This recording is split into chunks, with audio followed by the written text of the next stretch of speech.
Namasté, bonjour. Je voulais vous parler de Bakasana, la posture du corbeau. J'ai souvent la demande de mes élèves de savoir comment faire cette posture du corbeau.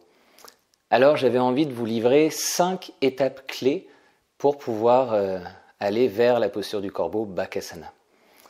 La première, c'est de savoir comment utiliser les doigts. On va se mettre à 4 pattes. On écarte bien les doigts. Et puis vous avancez les épaules.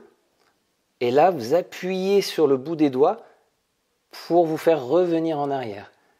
Et sentez que c'est la puissance des doigts qui vous fait revenir. On réessaye. On inspire vers l'avant.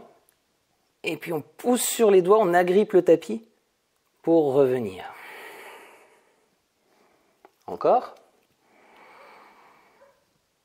Et on revient. Voilà, ça c'est une étape vraiment clé pour pouvoir sentir son équilibre. Lorsqu'on est debout et qu'on sent qu'on tombe en avant, on a naturellement nos orteils qui agrippent le sol. Ben là c'est pareil, mais avec les mains, sauf qu'on n'a pas l'habitude de faire ça.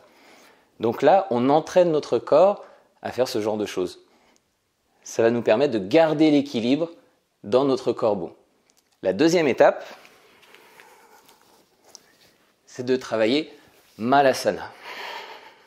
Si vous n'avez pas les talons qui touchent le sol, vous utilisez un bloc, vous placez sous les talons, placez les mains devant le cœur et laissez les hanches se relâcher. C'est une posture d'ouverture de hanches. Et là, on va essayer de presser les coudes dans nos genoux et en même temps nos genoux contre nos coudes. Ça va travailler ce socle-là, ça renforce toute cette zone. On va en avoir besoin pour la posture également.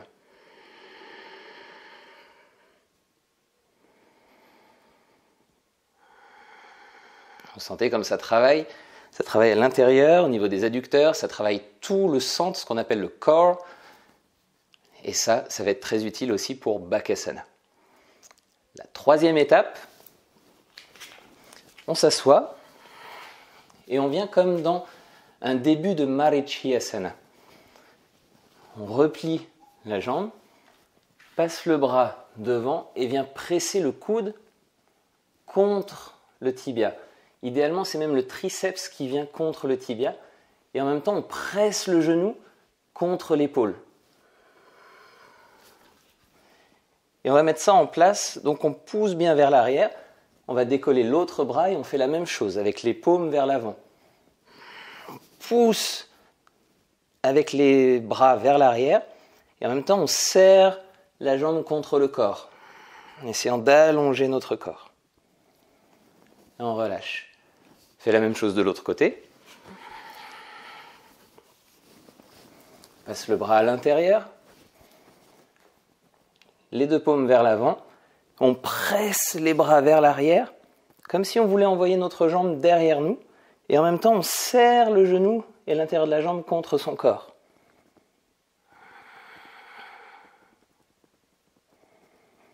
Et on relâche. Une autre étape va être de s'allonger sur le dos et de faire un faux corbeau, un air corbeau, comme on fait du air guitare. On joint les orteils, les genoux écarts, décolle les épaules, vient placer les coudes contre les tibias, les paumes vers le ciel, engage bien le ventre, rentre le nombril.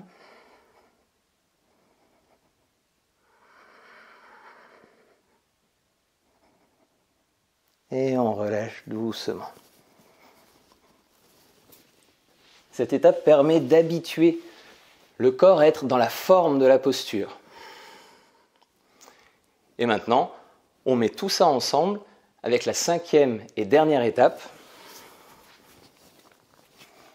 On s'accroupit dans Malasana,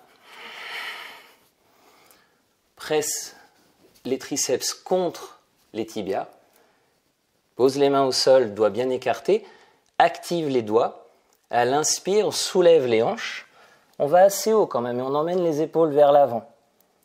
Puis on décolle un pied. On respire ici. et repose.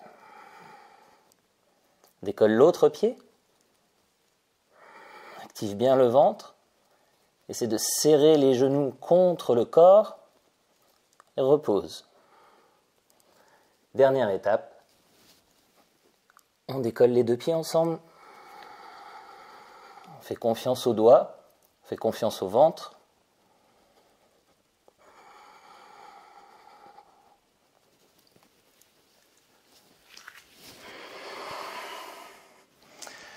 Voilà toutes les étapes à travailler dans lesquelles vous pouvez vous entraîner pour pouvoir aller vers le corbeau.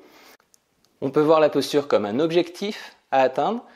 Chaque étape nous en approche et nous permet de pouvoir apprécier le chemin qui nous mène vers cet objectif, vers Bakasana, le corbeau.